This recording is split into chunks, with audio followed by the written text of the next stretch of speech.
ಪ್ರಮುಖವಾಗಿ ರಾಜ್ಯದಲ್ಲಿ ಈ ಜಾತಿ ಗಣತಿ ಏಕಾಏಕಿ ಮುನ್ನೆಲೆಗೆ ಬಂದಿದೆ. ಈ ಜಾತಿ ಗಣತಿ ಕಳೆದ 10 ವರ್ಷದಿಂದ ಏನೋ ಆಗಿರೋವಂಥದ್ದು.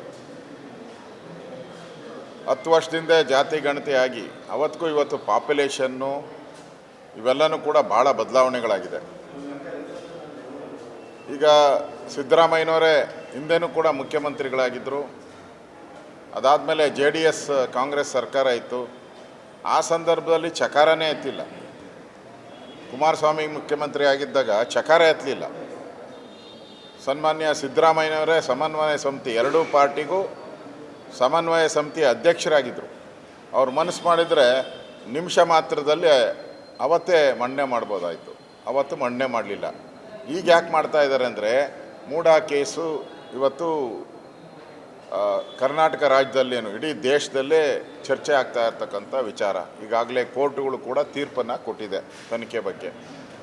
ಇದನ್ನು ಒಂದು ರೀತಿ ಮರೆಮಾಚಬೇಕು ಅನ್ನೋ ದೃಷ್ಟಿಯಿಂದ ಅವರ ಬೆಂಬಲಿಗರು ಈ ಐಡಿಯಾ ಕೊಟ್ಟಿದ್ದಾರೆ.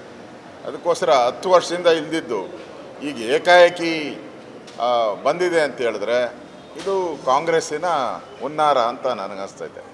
ಇಲ್ಲಿ ಪ್ರಮುಖವಾಗಿ ನೋಡಬೇಕಾಗಿರೋದು, ಅವರು ವಿರೋಧಿಗಳ ಮೇಲೆ ದಾಳಿ ಮಾಡೋದಲ್ಲ, ವಿರೋಧ ಪಕ್ಷಗಳ ಮೇಲೆ ದಾಳಿ ಮಾಡೋದಲ್ಲ. ವಿರೋಧ ಪಕ್ಷ ತನ್ನ ಕೆಲಸ ತಾನು ಮಾಡುತ್ತೆ.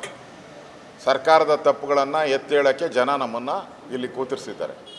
ನಿಮ್ಮದು ಅಭಿವೃದ್ಧಿ ಕಾರ್ಯ ಮಾಡೋವಂಥದ್ದಕ್ಕೆ ಜನ ನಿಮ್ಮನ್ನು ಅಲ್ಲಿ ಕೂತಿರ್ಸಿದ್ದಾರೆ.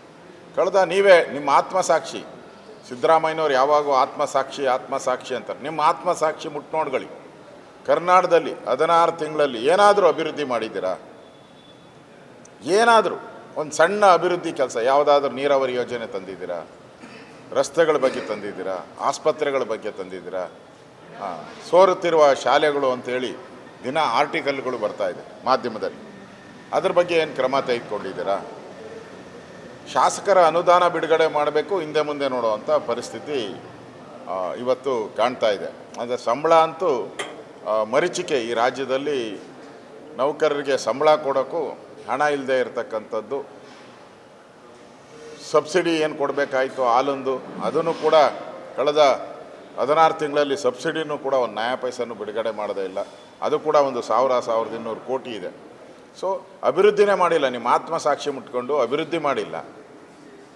ಈಗ ಈ ಮೂಢ ಹಗರಣದ ಒಂದು ಮುಚ್ಚಾಕೋದಕ್ಕೆ ನೀವು ಇಲ್ಲ ಸಲ್ಲದ ಕಸರತ್ತುಗಳನ್ನು ಮಾಡ್ತಾಯಿದ್ದೀರ.